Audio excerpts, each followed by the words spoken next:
Antes de comenzar, es necesario de una vez por todas, quitarnos la falsa imagen liberal que nos dice, que el nacimiento del capitalismo se debe a un conjunto de comerciantes trabajadores, ahorrativos ingeniosos, y que gracias a su esfuerzo, acumulaban dinero que luego invertían productivamente. Esta imagen errónea fantasiosa tiene su mejor argumentación en la Ética protestante y el espíritu del capitalismo de Weber. Este libro solo tiene validez para explicar cómo la ética religiosa produce que algunos grupos se enriquezcan más que otros, pero de ninguna forma sirve como explicación suficiente para determinar la génesis del capitalismo. ¿Pero qué es la acumulación originaria del capital?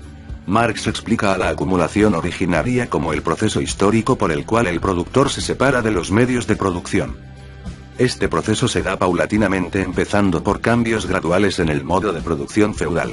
Como ya se dijo en el anterior video, el modo de producción feudal consistía en una relación de clase donde el señor feudal propietario de la tierra, hacía trabajar para él, al siervo, campesino, al cual se le asignaba la posesión de una parcela. La mayoría de los instrumentos de trabajo eran portados por el siervo.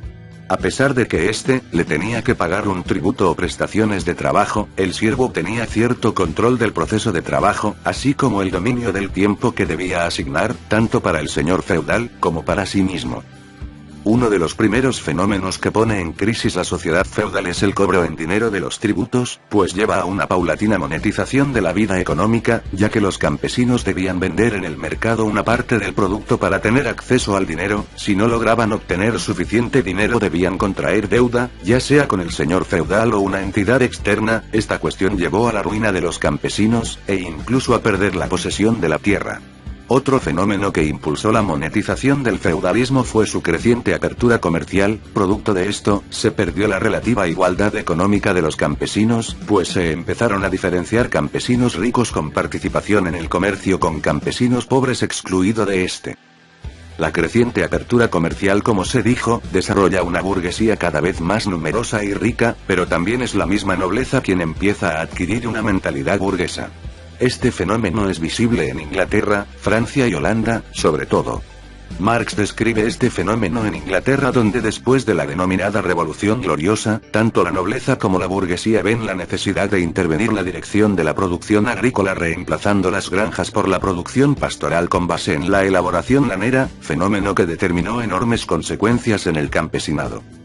Como era de esperar, la producción agrícola sufrió profundos cambios a medida que se va ajustando a la manufactura y al comercio. El desarrollo de la elaboración lanera por la fuerza, y solo producida a la necesidad del mercado, especialmente en Inglaterra, destruyó las antiguas relaciones en la vida rural, produciendo un fenómeno que se hizo masivo: el éxodo rural.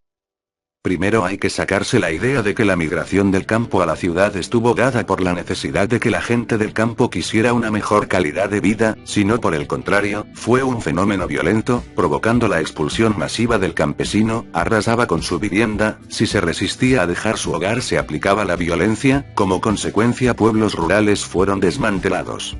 Los campesinos sobrantes o considerados menos productivos se los despojaba de sus tierras, pero los que lograban quedarse, su suerte no fue nada buena. Por otro lado, comenzó el fenómeno denominado cercamiento de la tierra. Los campesinos ya no podían trasladarse libremente por el feudo, no podían cultivar lo que deseaban, no tenían el control del trabajo y de su tiempo. Habían nacido las relaciones capitalistas de producción. La muerte y el sufrimiento se hizo moneda corriente. La resistencia fue abismal pero insuficiente contra un poder muy superior. Se crea una nueva estructura agrícola muy distinta de su anterior. En ella conviven tres clases. El terrateniente dueño de la tierra solo cobraba su renta, generalmente pertenecía a la nobleza, sin duda un vestigio del feudalismo que muchas veces no participaba en la dirección de la producción. Por otro lado, estaba el arrendatario, quien le daban el alquiler de la tierra a cambio de un pago periódico, generalmente ponía las herramientas para el trabajo, se beneficia del desarrollo de los medios de producción. Con la revolución agrícola algunos lograron desarrollar un capital suficiente para contratar mano de obra.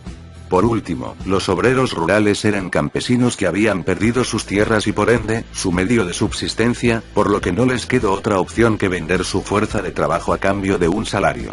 Poco a poco su número fue creciendo, aunque no su beneficio económico. La expulsión del campesinado dejó a una enorme cantidad de personas sin medios de subsistencia, por lo que constituyó una de las premisas del modo de producción capitalista. La creación de trabajadores libres, libre en el doble sentido, libre en el sentido jurídico, no eran esclavos ni siervos, y libres de medios de producción, es decir, solo poseen su propia fuerza de trabajo la cual debían vender. A este fenómeno se lo atribuye como el divorcio entre el productor de los medios de producción. El éxodo del campo a la ciudad produjo un gran número de trabajadores libres en las ciudades, que éstas no pudieron absorber con la industria y el comercio, por lo que se creó una enorme masa desocupada que vivían de mendigar, hurto o pequeños trabajos que no lograban satisfacer las necesidades mínimas. Una masa enorme de pobres invadía las ciudades, pero esta masa tenía dificultades para adaptarse a los ritmos de la ciudad, pues eran trabajadores rurales sin tierras que independiente de que lograran conseguir trabajo, por lo que fue necesario un disciplinamiento total.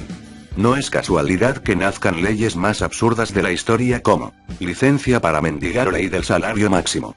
Se crearon en definitivas leyes sanguinarias sobre los vagabundos, que el sistema mismo había creado. Se proclama la obligatoriedad de trabajar sin tener en cuenta que escaseaba el trabajo, se los castigaba con cárcel, azotes en público, esclavitud, marcado con fuego, e incluso la muerte. Los ahorcados en lugares públicos se hacen moneda corriente, la denominada quema de brujas contra la mujer, como los castigos por motivos religiosos tuvieron un nivel nunca visto.